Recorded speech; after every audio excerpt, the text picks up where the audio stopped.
I'm in Prospect Heights, Brooklyn, one of the most beautiful neighborhoods in the United States. And I'm excited today to chat with Bola Sokunbi, who's the CEO and founder of Clever Girl Finance, one of the fastest growing personal finance websites. Bola helps women and women of color take the next step in their financial lives. We're likely to cover a ton of ground in this conversation, and I couldn't be more excited. All right, hey Bola, how are you? I'm good. How are you, Grant? So tell us a little bit about who you are and your story. I'm Bola Sokunbi. I'm the founder and CEO of Clever Girl Finance. I'm the youngest of four, the only girl. And my story is kind of multifaceted, so it really depends on what you want to know. Yeah, let's talk about your upbringing, growing up in Nigeria and when you came here. So I actually didn't grow up in Nigeria. I was born in Austria. Okay. And growing up in Vienna in the 80s was challenging as a person of color, and I also got to watch my mom navigating just life as a stay-at-home mom. Yes. For someone who got married young. She got married when she was 19 years old. Wow. And my dad was about 30 with a PhD already. And Okay. so she wanted to go back to school. And I remember in my household, there was a lot of tension because my dad was like, are you challenging the fact that I can take care of this family? Are you trying to say I don't do enough? Why do you need to go to school? She's like, because I want to have my education. I want to be able to stand on my own 2 feet financially. And he was like, but why? Wow. I take care of the family. Because, you know, culturally in Nigeria, there's a lot of pride for a man to take care of his family. Like, Sure. That's Sure. even That's my just- husband's like that. Sure. You know, like I want to be able to take care of my family. So there's a lot of tension. But my mom eventually did go to school, get her college degree. And several years later, she became almost like the savior of our family when my dad had to retire about 15 years earlier. Wow. Due to health issues. My mom stepped in and she was the breadwinner. Wow. And when we moved back to Nigeria, my mom hit the ground running. She started working as an investment banker, and then she started side hustling. She was hustling everything possible, from baked goods to having a girls' school to having a Coca-Cola franchise. There was always somewhere we were going after school. Sure. And on the weekends to check on a hustle. Did you always want to be an entrepreneur after seeing your mother? Or when did you decide you wanted to be an entrepreneur? I think entrepreneurship is just, as a Nigerian person, everybody has a side hustle, even if you don't want to. Yeah, yeah. So I've always had something I was doing, but it's funny because I never thought about it as entrepreneurship. I was just doing something else because everybody around me, you just never had the one source of income. You always did something else. So you're born to side hustle, is what you're saying. In a way. Right. Coming out of college, I got my first job, and it was a job with a consulting company, a big three, and I got a starting salary in New York City for $54,000 before taxes.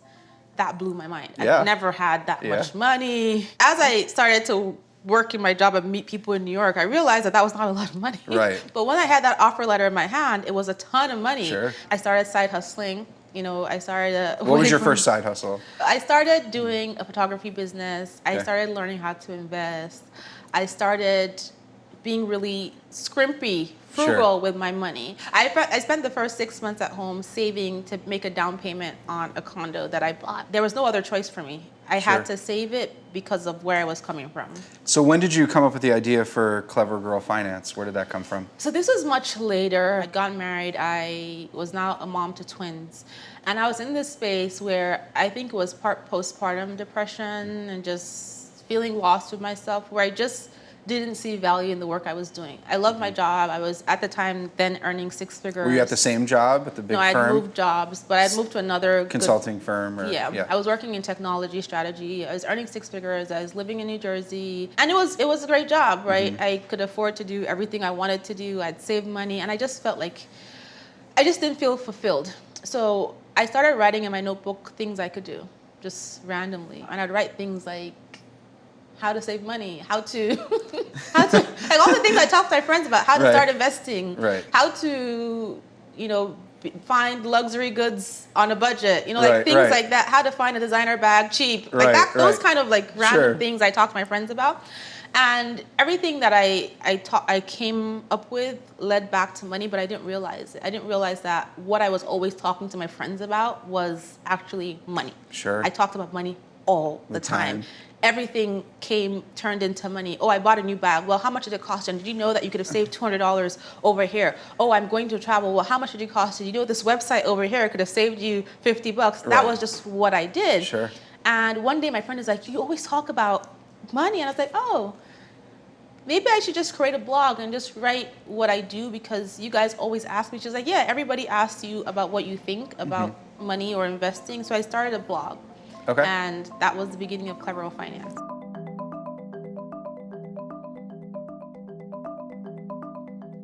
I come from a traditional background where as a young girl, your aspiration is to get married. You can get the degrees, wow, you have a PhD, amazing, but do you have a husband? Right. That is the culture I come from. Marriage is, high up. for a female, is just, that's your life's priority sometimes. Right. And, I would have aunts saying, this business you're doing, do you have marriage problem? What? I'm like, what do you mean? Do I have marriage problems? That's funny. They thought that I was hustling because I was trying to leave. Unhappy, trying to leave. Yeah. I'm like, I don't have marriage problems. Yeah. Well, why? Yeah. Are you not happy? Right, Like that kind of stuff. Yeah. So you didn't build the website, but you started on your own. There's a lot of people think that they need a lot of money to start a side hustle. Can you talk a little bit about, I know you probably put up some of your own money, but in terms of just ROI of your time and of your money in Clever Girl Finance, how much has it paid off? Has it been worth the investment?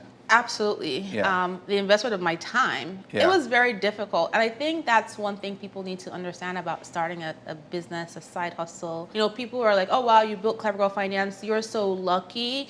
And I feel challenged when I hear the word lucky because lucky makes it sound like it just happened to you. Right. This did not just happen to me. Oh, absolutely. My husband's a physician and his job is 5 a.m. to whenever. Right? Sure. He's not home at all. Right. And I remember I would wake up like 5 a.m., try to do some work, get my kids ready at 6:30, take them to daycare, go to my job, pick them up, get them ready for bed, and I would stay up till like 2 a.m. Wow. And that's not sustainable long term, but for a short period of time, I could do it. And lunch breaks, I would go sit in my car and take a nap for 30 minutes and then go back to work. That was how I was building my business in the middle of the night. And during that time, I was still running my wedding photography business. So I had built a wedding photography business as part of my side hustle, saving money. There's good money in wedding photography, right? Very good money. I made a lot of money shooting weddings. You're doing the wedding photography and Clever Girl Finance for the first about year and a half of the business and going to work full time. Wow. And have two twins who are having twins. Yes. A year old. And it was challenging. It was hard. When did you feel more comfortable? When were you like, when did it gain enough momentum that you were like, yes, this is it, this is working? When did you stop applying to other full-time jobs? And when did you stop thinking about your full-time job? So I still don't feel comfortable. I stopped applying to jobs. Okay. Maybe like last week? I got comfortable maybe about 6 months into it where I'm like, you know what? I'm growing. I'm bringing in some little revenue. I'm figuring out my revenue streams. I'm helping people. And I still have several months of this savings set aside. And I have my other savings if push comes to shove. But once I got into the flow of it and I got busy, I also had less time to worry about, oh, wow, I quit my job. It was like, wow, I'm building this thing. It's exciting. It's fun. And my mom was very supportive. My husband was very supportive. And so it just, it just worked that way.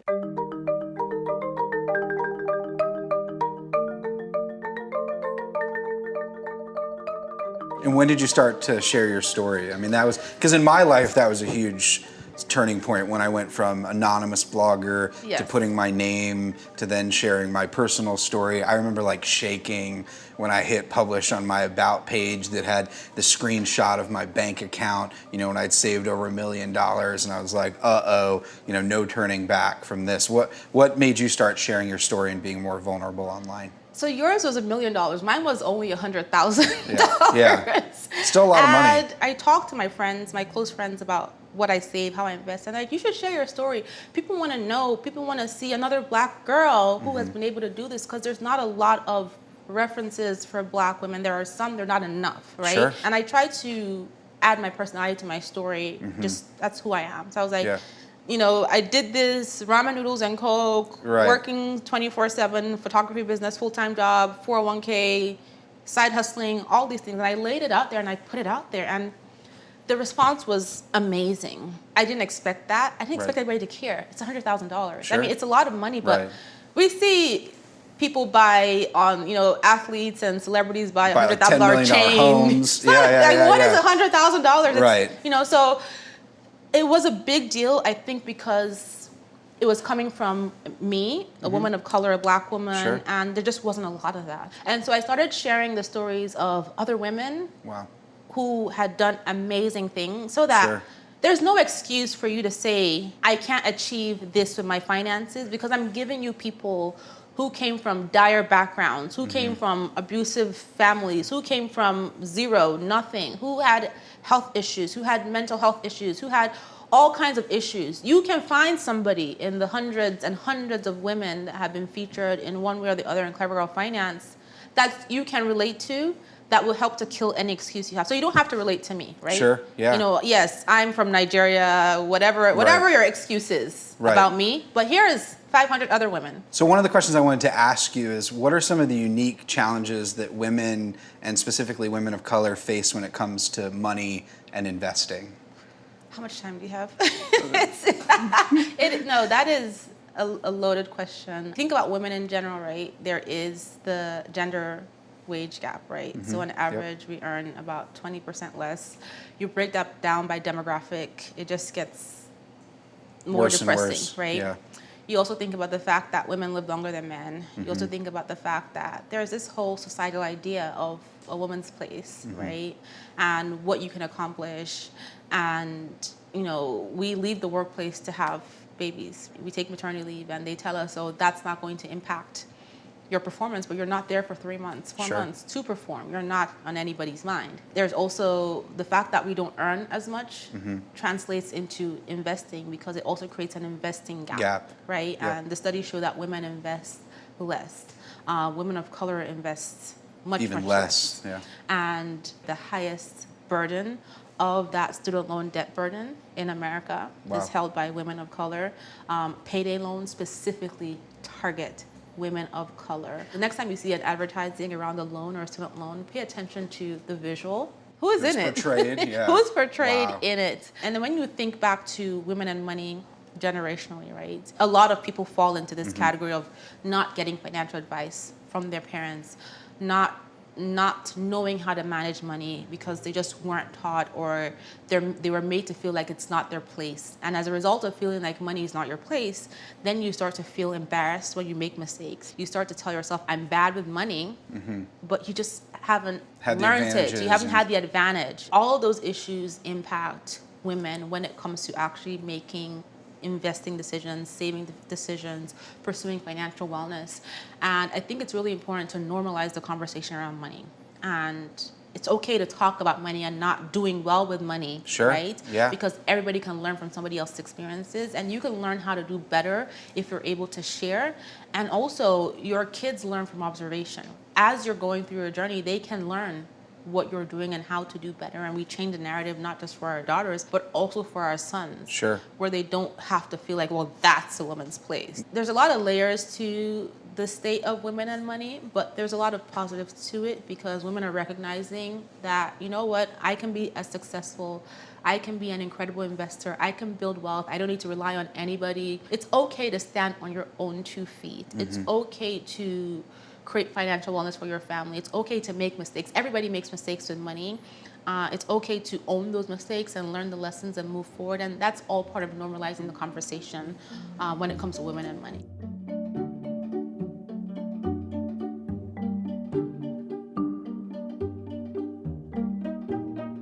How have you built Clever Girl Finance into a lifestyle business? And I'm saying that under the umbrella of, we're sitting down here today in Brooklyn. You came in from New Jersey. When we were navigating this, you're like, I have to leave at 3 p.m. to pick up my twins, and I'll be there after I drop them off. And you truly are clearly prioritizing, family and your kids over your business, even though your mission is so huge and immense. Can you talk about how Clever Girl Finance fits within your life? Because it really does sound like you've built the perfect lifestyle business.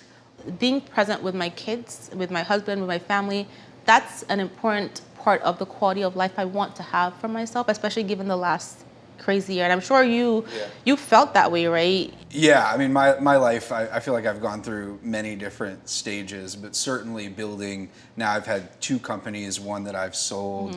Building a business to me really was a path to a life that I love, because the thing is, as your business becomes more successful, at least in my own life, I could say no to the things, I didn't even have to worry about the money, no to the things I just didn't want to do, and yes to the fun, creative, projects just like this one. Yeah, I agree. I was at a point where I felt, I don't know what I listened to, and it was like, say yes to everything. Yeah. If you want to grow, you want to have impact. So I said yes to everything at my own expense, at the expense of just everything. But then every dollar that came to me, I needed it.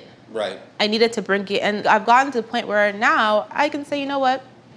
Yeah. No. Yeah. This doesn't work for me. Actually, nope. Yeah. Nope. And then you say I don't that, feel like it. and you get 5 times more of the opportunities that end up coming. So I'm coming okay to with you. saying no. Right. Saying no is not a bad thing. It's actually good for you, because you get to be picky. You get to do the things you love. It helps you stay inspired to build your business, motivated. You don't start to hate the things you're doing, right? Absolutely. So what's next with Clever Girl Finance? What's your goal for the business? I mean, you've published 3 books. I published 1 book in the time you've published 3. So what's next? I mean, for you, do you have a goal? Do you want to maybe sell the business, or are you just kind of taking it day by day? The goal is impact. I've created this life where I'm happy. I can balance my kids and my family. I'm still working all the time, but I'm happy. And I just want to have impact. I want to help women. That's just, I imagine my dad's twin sister, my aunt. What would she have done? What could she have done if she had the same opportunities? And that makes me emotional. Yeah. But what could she have done if she had the same opportunities as my dad? And it's hard for me to see my aunt, even though she's happy, knowing that it's because someone made a decision that she would not succeed. Yeah. So when I think about just my background and the messages women send us about how we read an article, we listened to a podcast, we watched a book, has changed their lives, that means everything. So I'm sorry. No, you're going to make me tear. I just want to build a business of yeah. impact. It's not about the money, right? I have money, right? I've saved, I've invested. Yeah. This is not about money.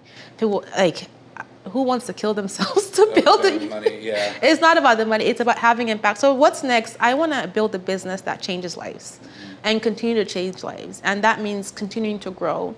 And not even that, I'm in the position where I can now create jobs for women who ordinarily would not even have the chance. Right. So that's a big deal for me. So we're just growing. We're just focused on growth and supporting our community. And we made our platform free. Yeah. When the pandemic started, we had a team meeting for like 5 minutes. We're going to make this thing free. Wow. We didn't have a plan B. Yeah. Right? We're going to drop this income stream. Right. And we'll figure it out as you we go. Right. And that was the best thing. That was the best thing. More people took it. They That shared decision, it. yes, that decision almost 10x'd our revenue. Wow. Just in terms of just from affiliate revenue in the courses, or how do you even make money? Brand partnerships, affiliate revenue. I was like, wow, I wish we had done this earlier, but it was the right time. Yeah, sure. And I told my team, listen, we're gonna make this free. Right. I don't know how I'm gonna pay everybody. Maybe we'll dip into Clever Girl Finance savings. We'll figure this out. And it was it was amazing. Thank you so much, Bola. Thank you for having me, Grant.